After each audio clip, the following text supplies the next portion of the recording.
Hello, and welcome to round 2 of the Parenting Roundabout podcast. I'm Terri Morrow, and I'm here with Catherine Haleko. Say hi, Catherine. Hello. Hi, Terri. Usually on this podcast, we talk about parenting issues, but once a week, Catherine and I like to get together to discuss TV, movies, books, and other entertainment topics, because it's nice to talk about something other than parenting for a change. This week, we watched another episode of The West Wing Season 5, and we became further infuriated with the judging, or whatever it is you call it, on making it. But first, we caught up with another episode of So You Think You Can Dance. Sort of an unexpected Final Four there. Right? After they just really dumped on Slavic all night, and then, guess what? He's the only guy out of all I'm like, where did this come from? And I guess it's just they knew what the results were going to be, and they were like, oh, don't blame us. Yeah. It wasn't us. I don't know. I mean, I like Slavic. I do too.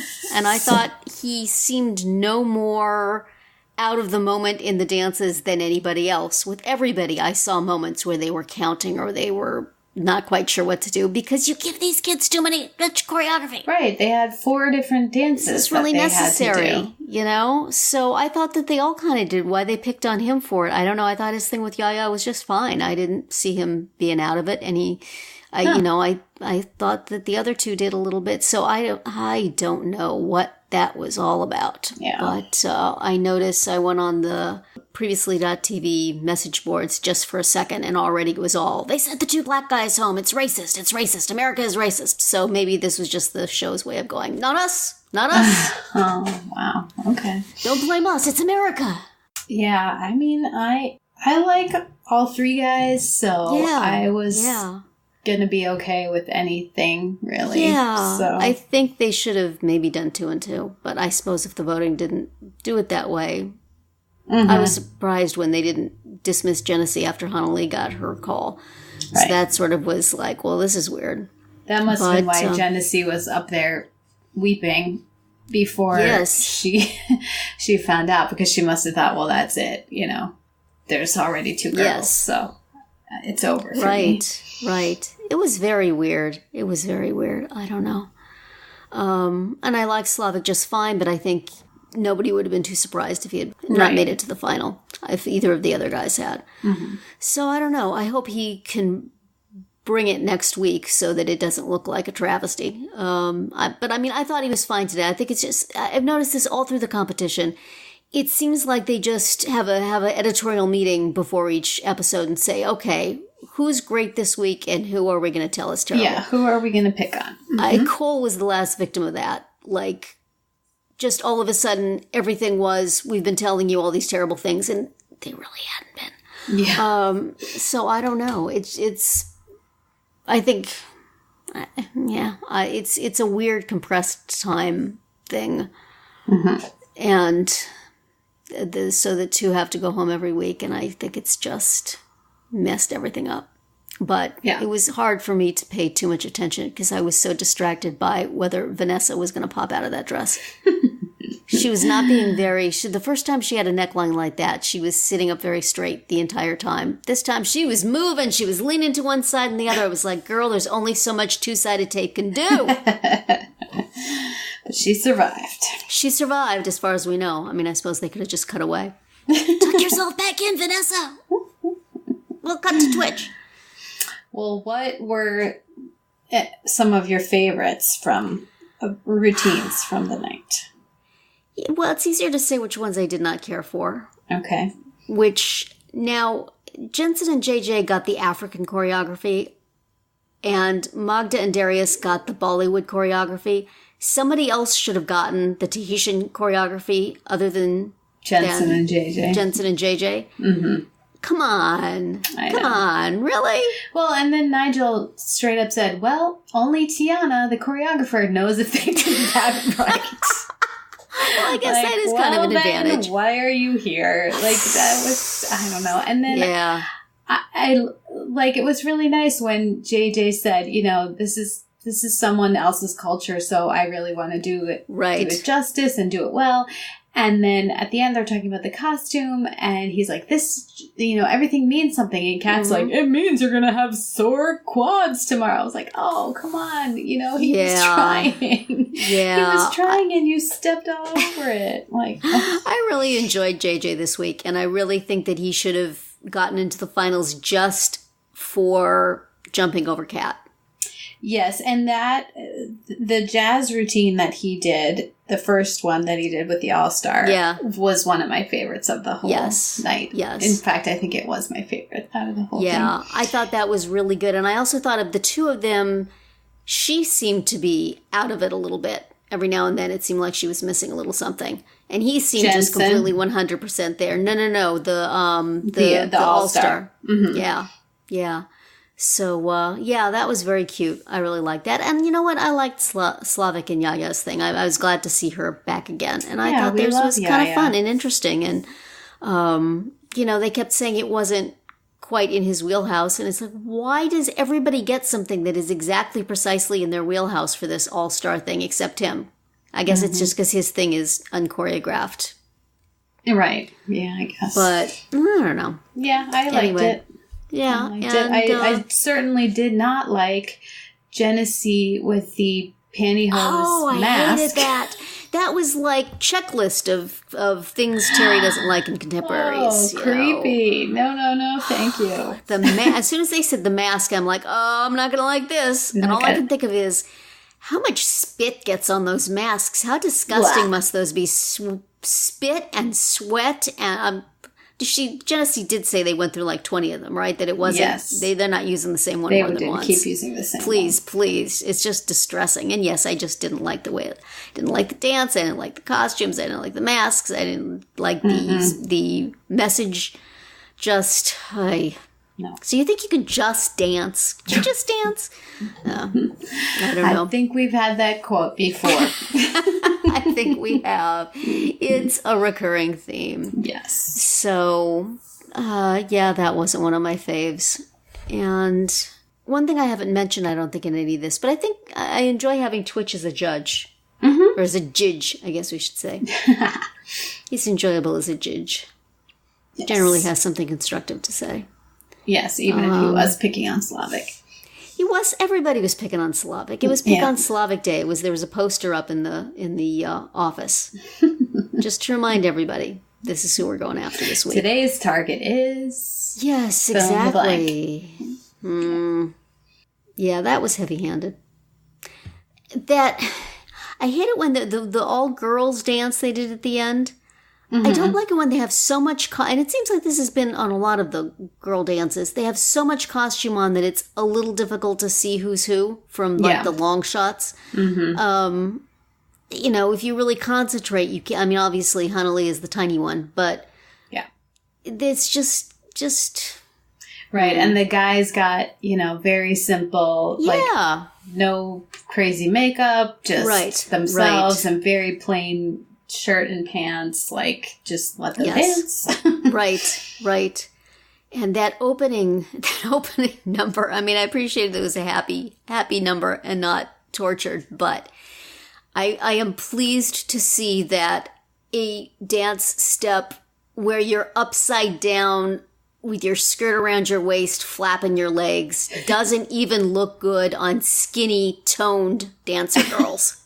It's just unflattering to women.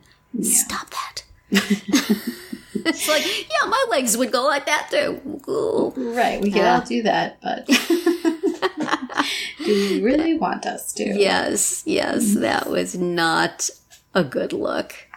Once they stood up and... It was okay, I guess. I mean, it wasn't your thing whatsoever, but once they were kind of upright and moving around and doing those crazy things with their sleeves and stuff, it was more interesting at least. Yes.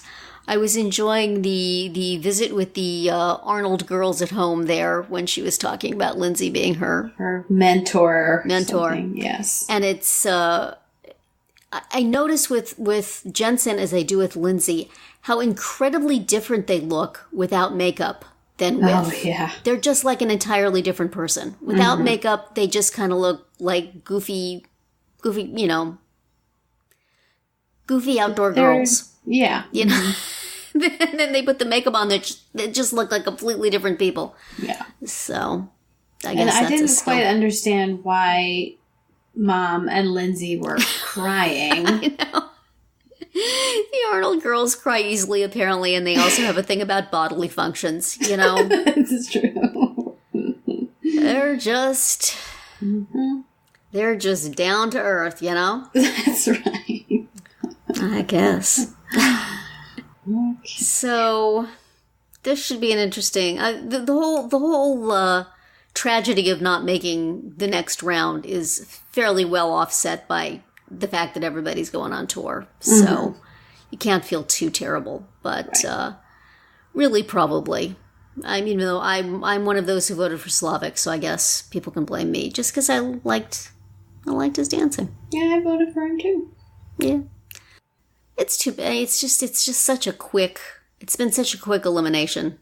Mm-hmm. I guess it was. I mean, from what Nigel was saying, it sounds like it wasn't the way he wanted to do it. No, that Fox gave them less time, so possibly they could have not done like endless weeks of auditions. But. Yeah, why? I mean, they may have given them less time, but they didn't necessarily tell them to break it up in that stupid way. I would vote for give 1 week to auditions and then have the rest of the weeks live. Maybe they were limited in the number of weeks they could do live or something. Yeah, I guess so. Whatever. It doesn't work.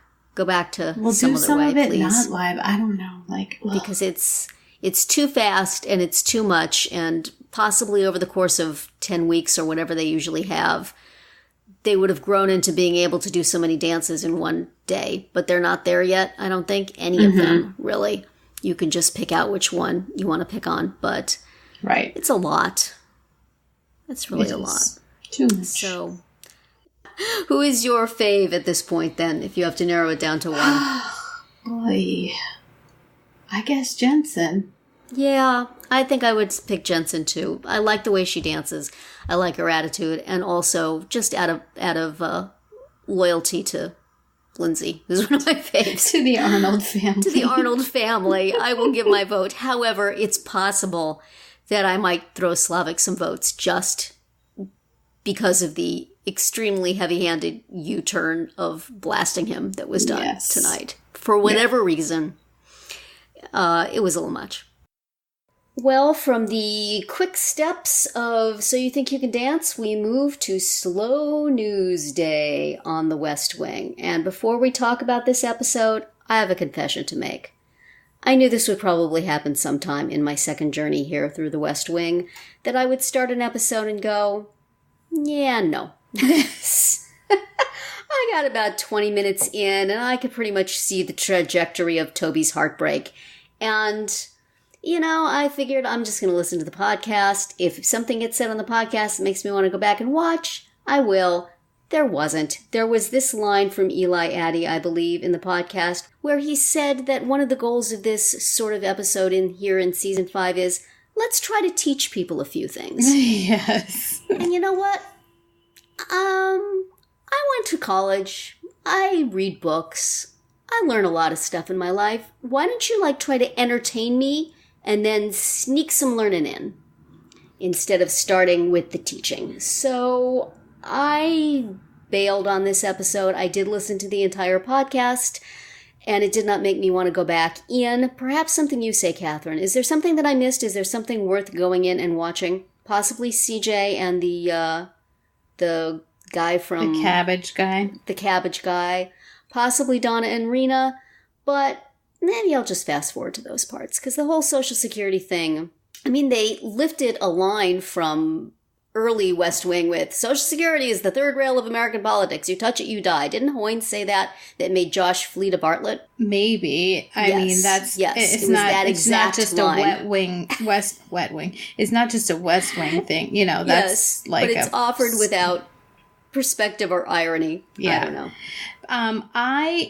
I did not like this at all, and I would say it was less because of the teaching, didactic aspect of it, and more just the constant dread that permeated the whole, first 40 minutes. It's a guy driving 75 miles an hour towards a cliff. Yeah, and it was just so painful to be watching it, and, you know, the misunderstanding, like, yes. you know, the left hand not knowing what the far left hand is doing, which yes. is a great line, but yes. But it stressed me out so much. Yes. And, you know, in the podcast, Rishi said that he usually doesn't like it when you have these sort of miscommunications yes. On a TV show. But in this case, it totally worked. I was like, how are you? What? No, it doesn't. It didn't work at all. It's just as unpleasant as it always is. It's just as stressful and awful. And I did not like it. And I wanted it to be over. And yes. the brief comic relief of CJ with the cabbage and also with the reporter that she yelled at over him trying to say that she was going to adopt a baby or something.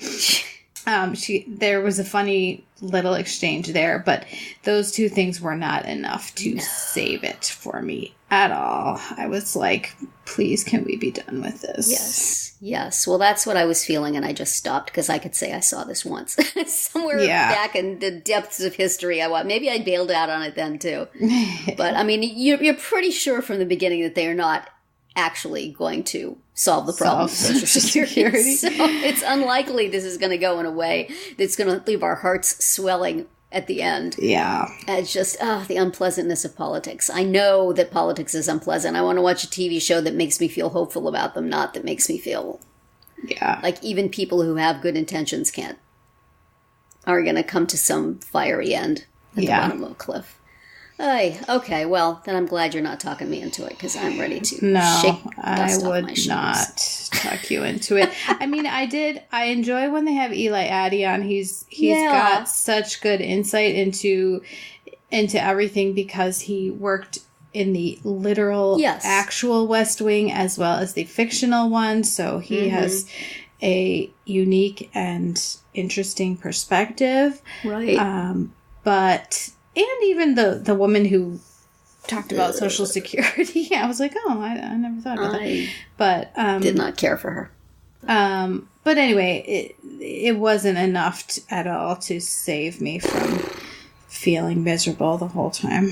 No. It was not a happy, fun episode. And when you're like bringing in characters like Rena and Ryan so that you have a way to explain things to the viewers who don't get it. I mean, I liked it with Teledonna. That's fine. I understand the necessity of it. But then you're bringing in additional people just solely for all their talk about why the new characters came in was pretty much why we thought the new characters came in. Let's mix it up. Let's see our old guys next to these new guys. But there's such you have these great, great, great old characters, and then you're bringing in these half-conceptualized young people to go up against them. It's not a fair fight, you know? I don't want to... It's like, bring me a new character that really has got some game. Well, like Angela Blake, I would say, is a new character that you can... to some extent, right. But she's basically filling Josh's slot. You know, it's two characters, one... It's just... Can we just keep the team we got? Right. Do we have to trade? Do we have to... I mean, they got rid of Sam, and I think that Will Bailey is a worthy replacement. But Rena and Ryan just don't click as characters particularly. They click as plot devices. Right. So, although I did enjoy, Donna having the conversation with Rena, and Josh sent her in there to spy on Rena, and she basically refused. She just told Rena, like, keep doing what you're doing. Yeah. And that was nice. But then as Eli Addy was saying, they cut out the whole subplot of all the staffers, including Donna, complaining about her because of the way she dresses. Well, I'm glad they did, because that's terrible. Oh my goodness, really? Yeah. I'm glad they cut that. I'm glad they took that out, because otherwise I would have to be disappointed in characters I love. Right. Don't do that. Same here. That's a guy writer saying, you know what? I bet all the women would be mad at this woman for wearing a low-cut blouse. Are you kidding me? They're like, and do they have a second in their day to be going... fine. She did look perfectly fine. Tiny bit of cleavage, but... have we never seen that on anybody else? Yeah. I think there's been some inappropriate outfits amongst the White House staffers. Yeah, it was fine. Oh my goodness. I aside from the fact that it would make me think less of them, I don't want to think that they have time to be that petty. Mm-hmm. Yeah. I mean, they can resent her that she came in from nowhere and is now Toby's right-hand person. That they can resent. Yes. But not her makeup and her outfit. Right. Unless they're saying that that's why she got promoted. But I don't think they want to say that about Toby or anybody in this administration, that was the reason. Right. Hey, that was that. Thank goodness for overlong scripts that got cut, because that would have been a disaster. Mm-hmm. Agree. Hey, well, perhaps we should just put this behind us. Yes, and hope never speak hope of for it better again. days. Oh dear, I promise I won't bail out on many, but this one you would have. Yeah, this one was one that was worth bailing on for sure. And you know what? I also resented that they tried to recapture the magic of the opening of, what was the name of the episode where Toby finds out about the MS? And there's that wonderful opening montage where he's 17 people, where he's throwing the ball and he's putting things 2 and 2 together and he's thinking and he's walking around and he's sitting in Leo's office early in the morning and then he's going back and he's throwing the ball. I felt like they were trying to recapture that with this, but number one, it didn't work, and number two, you don't get to go back to that great episode to punch up your crummy episode. Don't trod on the classics. All right. Exactly.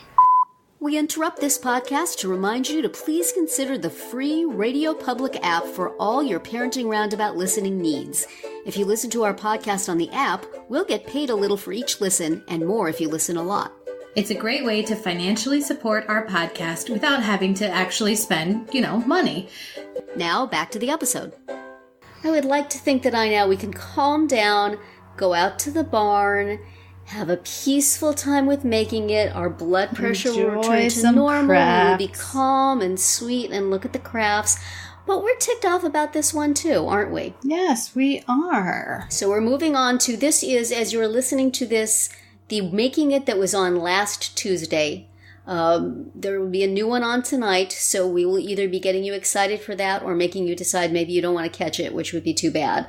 But we're talking about last week's, although it's pretty much a recurring theme that we love this show except for the judges. Yep.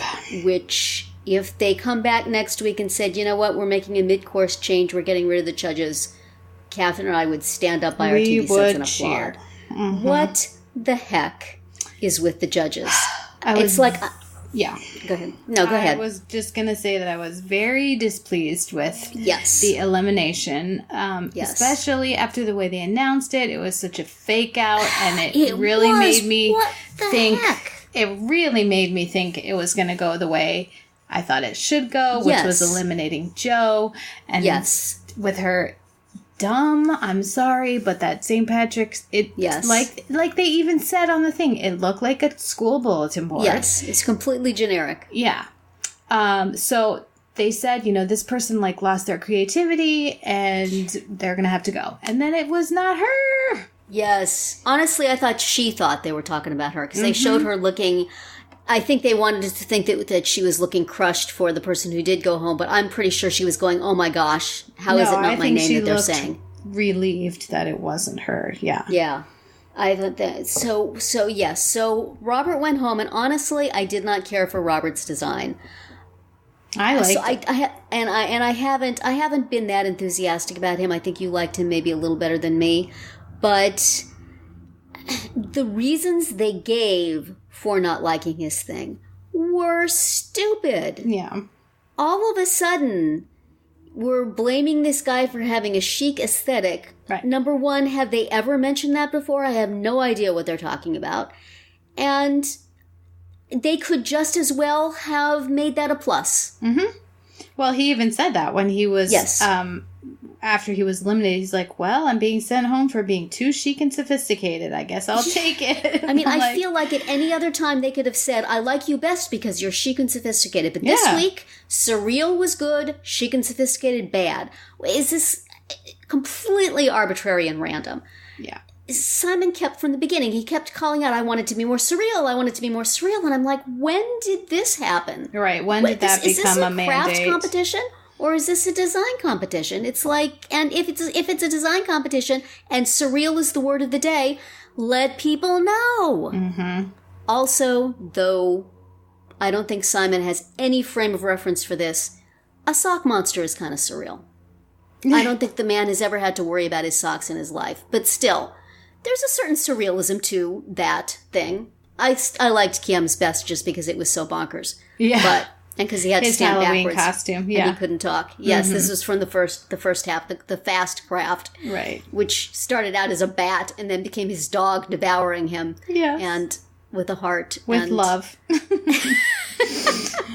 Yes, and I, you know, they go back and edit these things after whatever decision has been made, and I was thinking about how they showed Robert being so helpful all through the episode. He gave Kiem, like, almost all of his feather dusters. He punched out shamrocks for Joe. He was just being absolute cool collaboration guy. He's out. Yeah, bye.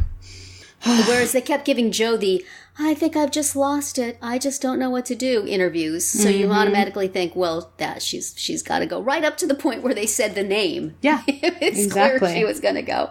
I guess they didn't want to be down to one woman, but... Yeah. I've never seen why she's been sticking around. Yeah.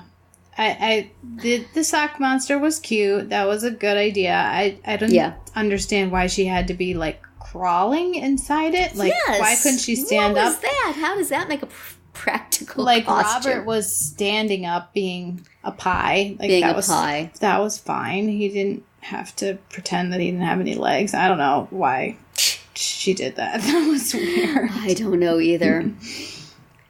So, and there was one thing where they were talking about somebody being just too typical, and I was thinking about how many times we were told that this was something was wonderful because it has 6 million hits on Etsy. Yeah, and now it's like this is bad because everybody's doing it. Mm-hmm. Yeah, which is it, friends? They're the judges are just completely random, and I don't have any sense that they know anything about what goes into what these people are doing. Mm-hmm. I guess they can throw around words like trapunto, which I don't think Billy had ever heard before in his life. No, he definitely hadn't. It back. Yes, that's right. He kept using it then. He's like, I'm doing Tre Punto. Yes. But in terms of, it's like, I feel like it's a cooking show judged by the art director of Food and Wine magazine. Somebody who knows what food is popular and how to make it look good, but doesn't really know how to cook. Mm-hmm. And you need that. Yeah. The great thing about the baking shows is that the people who are judging you, know all the ways you can go wrong, know how hard something is to do, know what looks like it's been done well and like it's been done poorly. I mean, they've had their hands in it. Absolutely. I don't understand why these judges are there, and they don't seem to understand why they're there either. Yeah. Which is a problem. I would love to see if they do this again, which I would be happy to keep watching.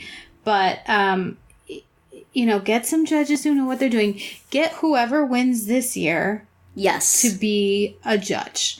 Absolutely. And then find a second one that has a clue. Yes, we'll find somebody. I mean, go to one of the, these do-it-yourself TV networks. Sure, there's a million do-it-yourself websites. This is what we're told. It's a national movement. Right. Surely there's somebody out there who actually makes things who would be happy to come on this and be a judge, or have a different one every week. Have a different judge every week who's specific to that thing. Right. Absolutely. But has actually hammered a nail within the last 25 years or put on a piece of paper mache. I mean, Simon, I doubt he's in the windows actually constructing things these days. He may have once way back in the dusty past, but I don't think he's, particularly hands-on at this point. And it shows. Mm-hmm. And it's just if they were coming from an other place, but they had useful, constructive comments, but their comments seem just completely all over the place. They don't seem to have any coherence from one challenge to the next or 1 week to the next. Go away. Mm-hmm. Just go away. Yeah. Take your ridiculous earrings, Etsy lady, and leave. Simon, roll on out. Yes, another solution I saw advocated on Twitter, which I totally endorse, is keep everyone, and whenever they get a patch, and then at the end of the show, who's got the most patches, you win. I think that is a very good idea. I really like that idea. Yes. I would like that. That way they can keep everybody. Because it's like a lot of the times, with the baking shows too, it's like somebody wins one challenge, like say somebody wins the fast craft. Yay! And then like the next episode, they're gone. Yeah. Stuff doesn't seem to carry over from 1 week to the next, or even from one challenge to the next. Sometimes somebody's the best at one and then they're the worst at the next and they're in danger of going home. So I think that would be an excellent way to do it. And I think it maximizes the patches, which is one of the cutest things about this show and a unique thing. Right. I really wish they would do that. And maybe Nick, are you listening? Maybe this is how you should do it. Start with fewer people. Well, they didn't even have that many to start. It's not like they couldn't keep. What was it originally? I think it was 8? Only 8. Yeah, I mean they have room keep 8 in the people barn for however many weeks. Yeah, of course they do. And I was just thinking, they wouldn't be able to show detail every week of what everybody did. But I've been watching MasterChef, and they're still at like 10 or 12 people, and there are people who do not get a second of screen time sometimes. Yeah. And I'm like, oh, what happened to her? Oh, she's still there, but they just aren't showing her this week. Yeah. So. Well, I think they could take out a lot of the judges' blather. Yes. And honestly, as much as I love Nick and Amy, they could take off some of their stuff too. Did they repeat that pun-off thing? Yeah, I think so. They or had else that we before. saw it as like a preview. I don't think so. I think it was actually on the show. Yeah. Once before. Because I saw it in a preview, and then I saw it on the show, and now I saw it again. Yeah. It was mildly amusing the first time. Right. Severely diminishing returns, you guys. Mm-hmm. I would have rather spent that time with one of your makers. Yeah. So, there's so much that I like about it. Mm-hmm. And I really would like to spend time. What did you think of Amber's Door? The winner of the Decorate Your Door for the Holidays challenge. I did not care for it, and I found the severed hands a little disturbing. I found the hands a little disturbing. Overall, I liked it. I thought it was fine.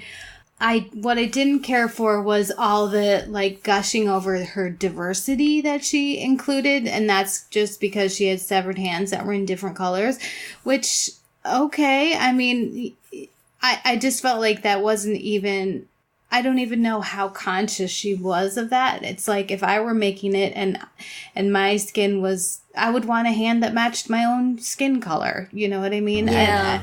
And it's like, she didn't, where did she get the hands? Did they have them there? Did she bring them in? Did they just have them in all colors? She just took one of each? That's what I would do, probably. Yeah. It's not like she hand-painted them each in a different hue, I don't think. No, they didn't seem... And when they were coming out of the wall, that was okay, but there was one on a typewriter that was just cut off at the wrist, and it was red on the cut side. It's like... oh my gosh, this is a disembodied severed hand right. typing a message from beyond the grave. Is this Valentine's Day or Halloween? Kiam's Halloween door. Yes, which was spectacular. It was amazing. Kiam's thing was so cool. I know. I knew he couldn't win again, but still. I would have given it to him or Billy myself. Yeah. The others just seemed so generically their holiday. Although even Robert's...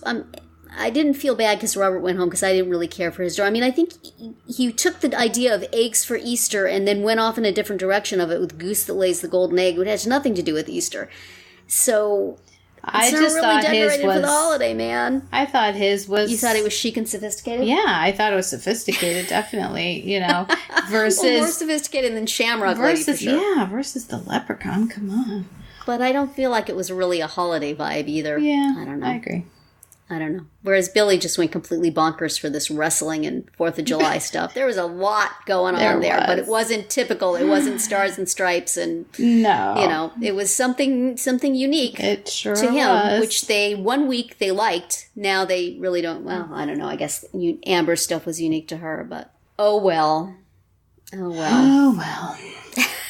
Making it. We want so much to like you. So is this, I know that you were displeased about the outcome. Is it enough to make you think about not watching it anymore, or are you just going to hate watch it from here on out? I will hate watch the judges and regular watch everyone else. That will be my strategy, I guess. Yes, the judges deserve a hate watch. Mm-hmm. Absolutely. Let's judge them. Definitely. But the rest of them, I especially love all the times they show everybody helping each other. I know. Which is something that they could do more if they just kept everybody and did the badge thing. I think that's the way to go. Right. And I love them. And show more of that, more of the interaction, more of them at work and stuff. Yeah.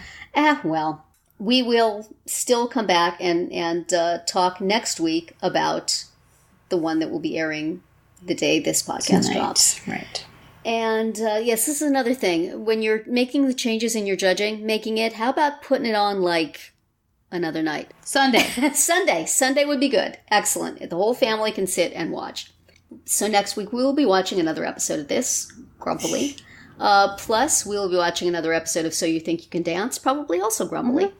And the West Wing episode, The Warfare of Genghis Khan. So we know it's a happy, fun episode this weekend. Can't wait. Yippee. The Supremes, just hold on. It's coming. That is a super fun episode. A little teachy, but super fun. All right. Very entertaining. They got the as I'm recalling. We'll see. I may hit it. That's going to be it for round 2 today. Please subscribe to our Parenting Roundabout podcast so you won't miss any of our episodes, including our daily speed rounds and weekly group chats. As always, you can find recaps, links, and an opportunity to comment on our website at parentingroundabout.com. Goodbye, Catherine. Bye, Terry. Goodbye, everybody.